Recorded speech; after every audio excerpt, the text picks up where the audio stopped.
Steve Dann, Vice Principal Long Road Sixth Form College in Cambridge, and I'm going to talk about our general approach to online learning and sort of how that's supplementing our programmes of study.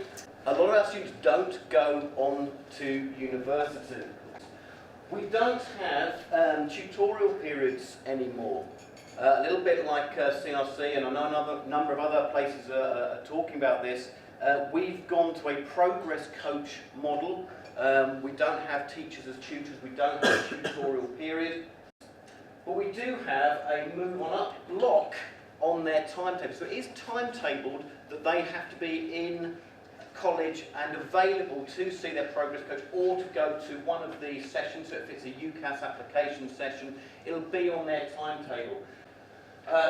Don't like putting up lots and lots of text, but you can see this in your pack. This is the statement from Ofsted last year. We were inspected last year. This was their statement in our report about our study programmes. Quite pleasingly, they said that they were well considered. Our response to the study programmes is well considered. Clear progression routes. Quite a lot of work experience, particularly in the vocational areas. Last sentence there, the college recognises it still has to develop further links with employers, and that's one thing that we've taken on very seriously this year. What we felt was a number of our teachers are quite institutionalised. So, how have we replaced tutorial? Well, we've done it through Moodle, our VLE. We've been doing this for a little while. We've had VLE for some time, but when we got rid of the taught tutorials, we created something called the Hub, which all students are taught about and have an induction for. It's got to be, we've designed it so it's available on all their devices, because students said, we don't want to sit in a computer room and do this, we want to look at it on our phone, on our tablets, all these other sorts of things, so it's accessible on all their devices. And it covers all of those sorts of areas that the tutorial used to cover. So you've got all the UCAS information on there, you've got employment sections on there, how to write a CV, all those sorts of things. You've got information about gap years and gap year providers, and then you've got some sort of Every Child Matters themes as well. So the healthy lifestyles, equality and diversity, there's lots and lots of resources. It's mainly a repository of resources, so lots of video links, things like that. All of the UCAS how to apply guides are linked through and embedded in the Moodle site. You might be aware of digital badges or open badges. These are things that you can achieve. They're starting to gain currency, and we've set up on Moodle so that once a student has completed a certain number of those activities, they can get a badge which is stored on their profile. They can also take it away using a digital backpack. And we're looking at developing that.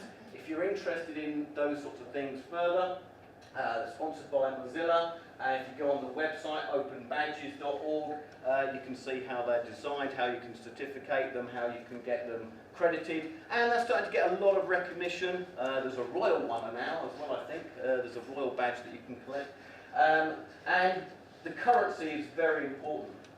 This is also part of our overall e-learning strategy and digital literacy. We've worked with employers and universities, so we're working with ARU on what universities want in terms of digital skills for students, and with employers. We recently had an employers fair at college. Lots of companies came in, ARM and all these other ones we've heard of around here, and we interviewed all of those about what digital literacy skills they would expect students to have. Which leads to the DFE funded project. As part of this, we wanted to enhance that digital literacy part of the hub in order to make that a standalone course for students. So we thought we'll set up a course, an online delivered course, about 30 hours worth of study, and we set up a digital literacy group of staff using the funding that we got from the DFE. We identified 7 digital literacy topics, saying, okay, so what's this going to actually look like? So they go through a pattern, a common theme, with a digital badge at the end of it, and it's a non-linear course. They can do any of those topics in any order that they want. Coming up with a course that is standalone, contains activities, assessment, and feedback, without their direct personal human involvement has been really difficult for them. Some of the teachers found it hard. So we've also, if you use Moodle, you'll know you can track this quite a lot as well. So we've tracked through, and this the diagnostics are very useful. We use that with Moodle generally, but we think it's very important. We have done quality assurance. We've only just sort of finished putting the whole thing together. So that's our sort of approach. That's our strategy.